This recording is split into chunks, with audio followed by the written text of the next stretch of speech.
I'm Sabrina, and you're watching NewzRoom18. Thank you so much for tuning in to this week's Black History Month episode. There is an awesome lineup of guests for this week's episode, so let's get right into it. In the 1970s, we were introduced to a category of music called hip-hop. So many of us today still listen to hip-hop and rap as it has become a large part of our culture, not only in America, but all around the world. But a fun fact is that hip-hop was predominantly created by African Americans. They were looking for a way to speak their truth and put their reality and their life story into music, and hip-hop was the perfect way to do that. Our first segment features a young and aspiring rap artist named Kabe.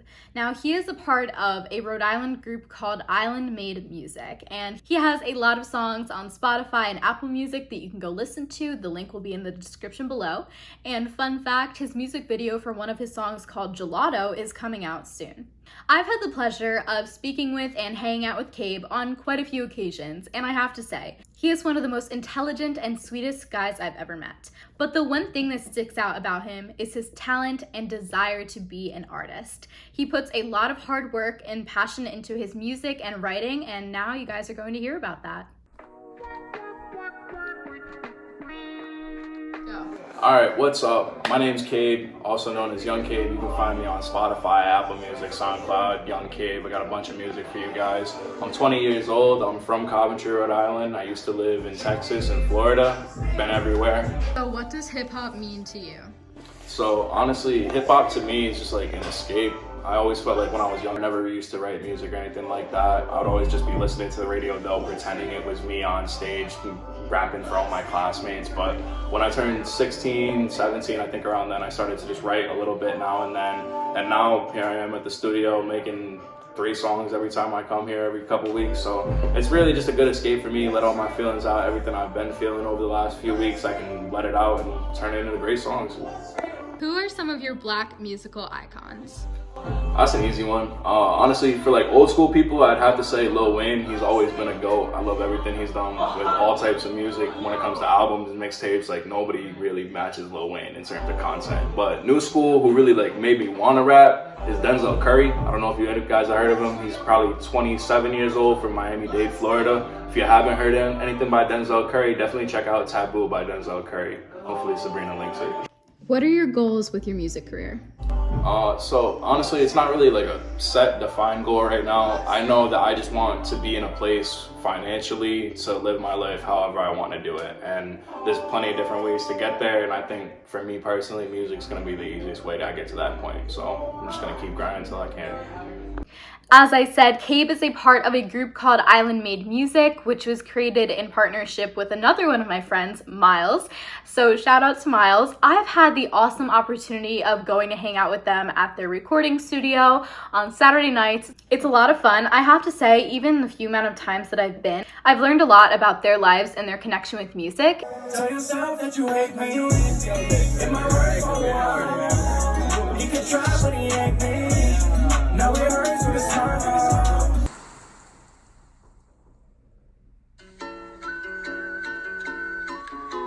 Uno got the streets going. Shorty. Then hold that pen, let me tell you a story. I can tell you a story. Yeah. Lot of pain, I can tell you a story. And as soon as I hit it, you know that I'm sending her back home. Brody got locked, he in the box for nothing but getting that pack on. Beat up my son, he on the run, but still hit me up on the trap phone. Know how to make it clap for it. Baby, we could take a trip, no passport. Treat me like a dog, but she let me in the cat door. And even as Kabe said, music, especially hip-hop, it's a great way to escape and really find yourself as you're really putting your words and your truth out on the table for others to listen to. My favorite song by Kabe is No Passports. Maybe I'm a little biased because I made a TikTok to that. Hearts on the line. Way more than friends, are we crossing the line? Hearts on the line. Way more than friends, are we crossing the line? Baby, we could take a trip, no passport. Treat me like a dog, but she let me in the cat door. 10-piece chicken. Black men and women have made accomplishments in any field you can think of, whether it is music, medicine, science, technology, and so on. You will definitely find a name of a Black man or woman that really set the precedents for the future. Our history books tend to be very whitewashed.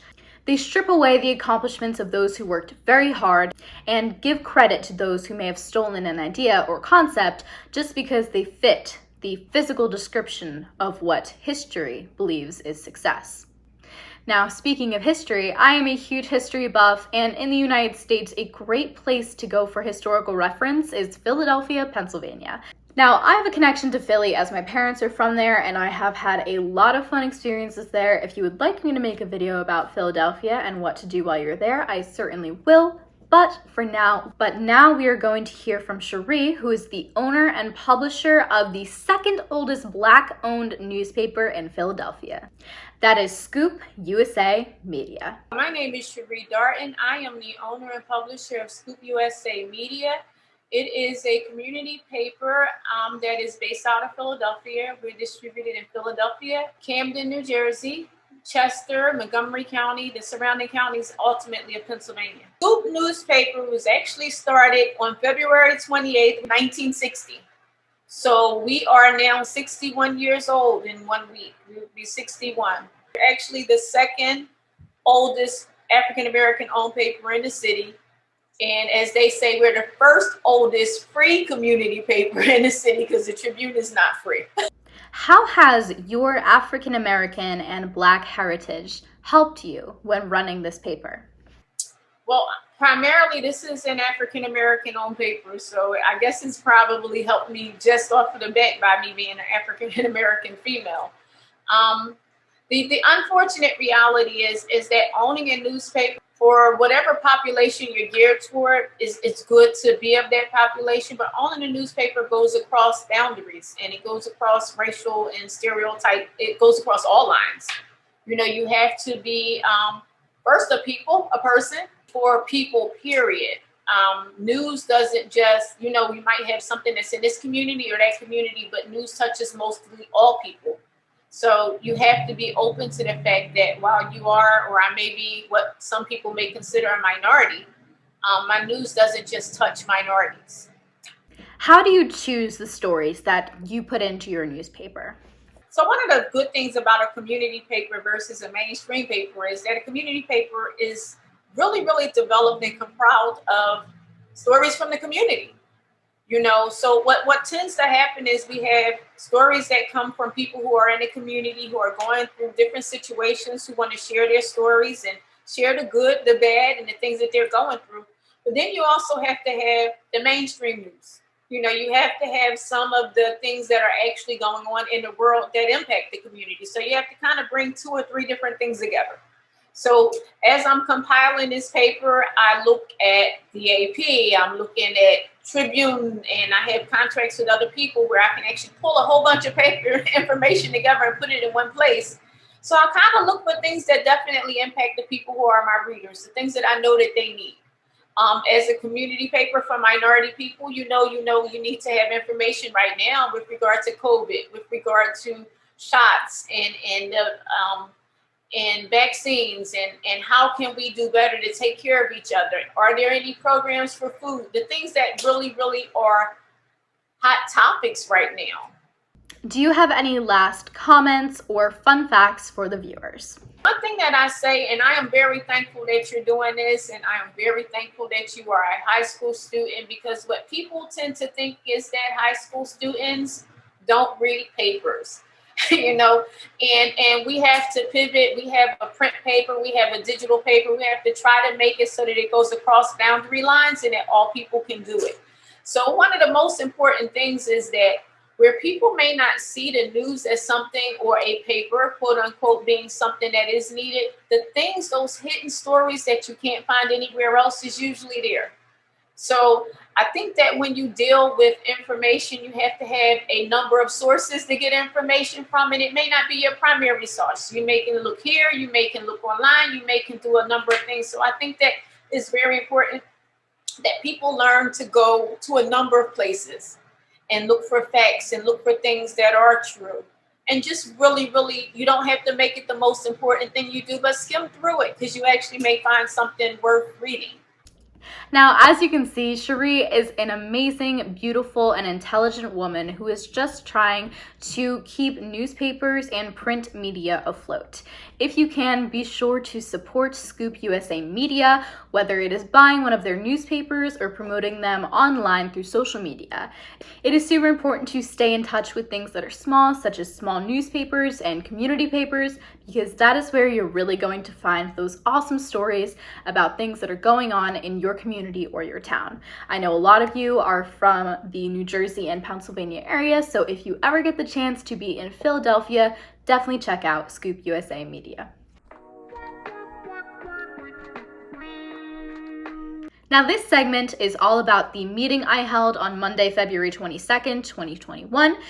It was an awesome opportunity, and I'm thankful for my teachers and my school for helping me put this together. It was a great opportunity to listen to all the amazing and intelligent speakers we had.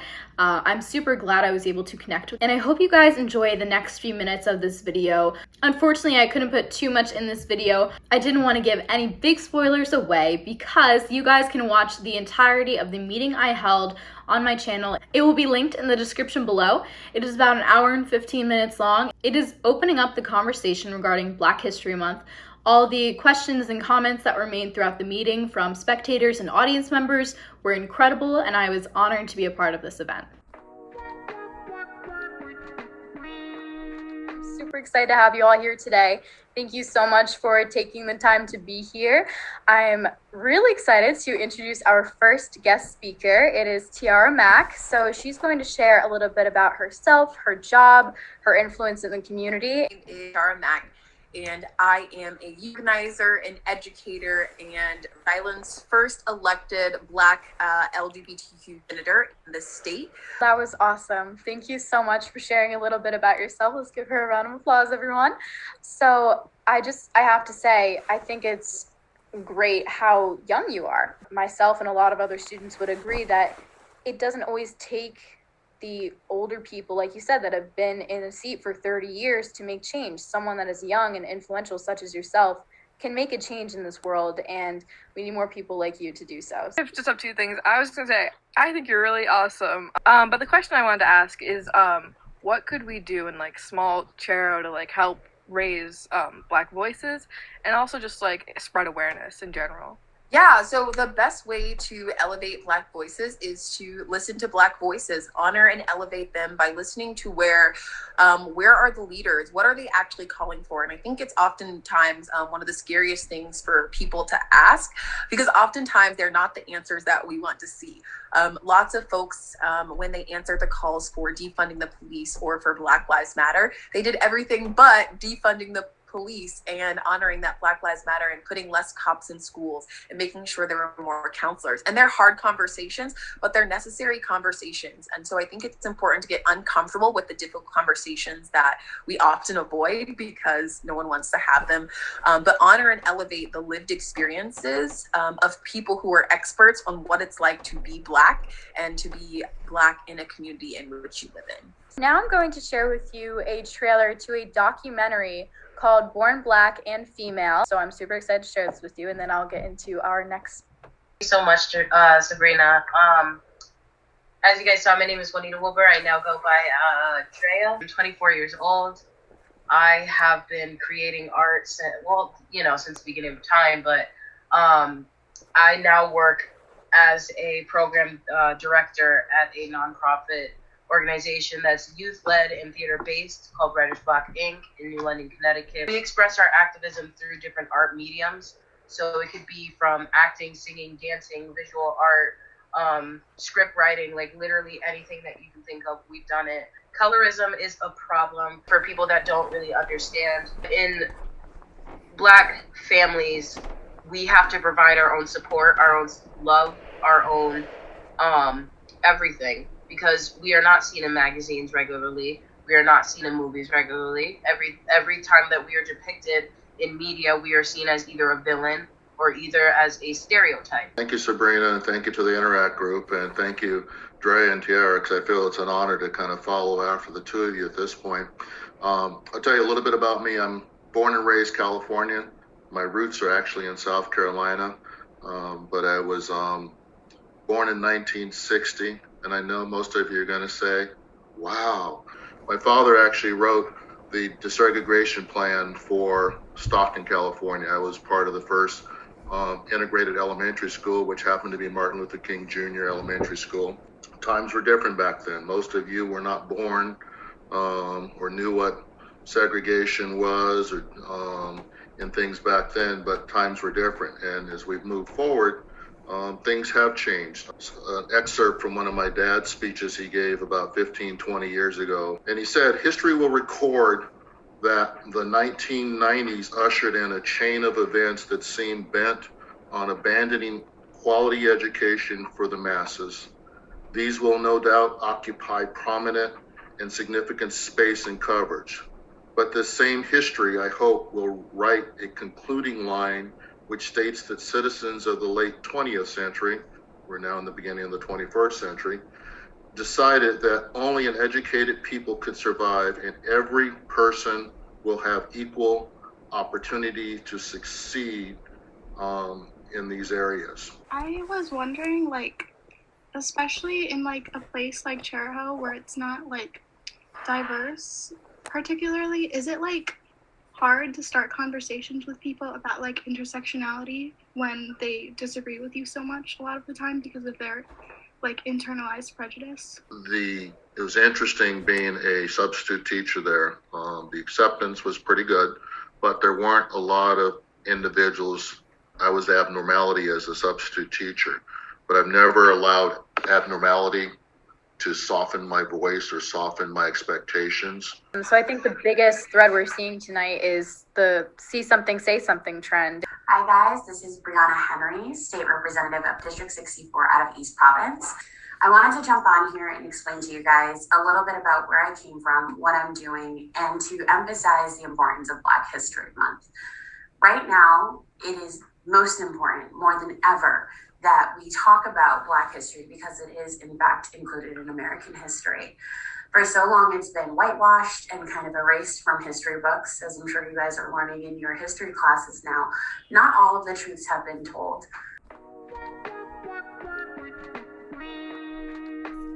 I hope you guys really enjoyed that little sneak peek at the event. As I said, it will be in the description below if you would like to watch it or check it out. I strongly suggest that you do. A lot of really awesome things were said that even changed my perspective and changed how I thought about certain issues. One of the biggest things I noticed was that spectators and audience members were asking questions as to how can we as allies support the Black and African American community.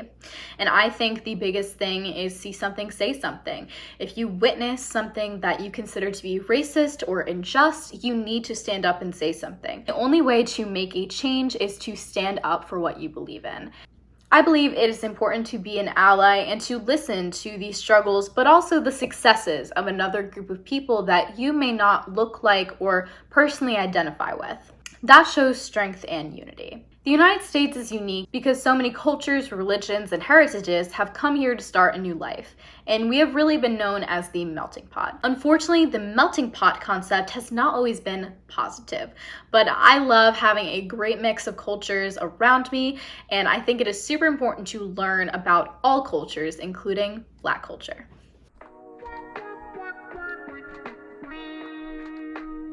Thank you so much for tuning in to this week's episode of Newsroom 18. If you liked this video, please be sure to like, comment, and share. And if you would like to see more videos like this, click that subscribe button. All of the information and links related to anyone that was interviewed in this video will be in the description below, so be sure to check those out. Thank you so much and have a great day.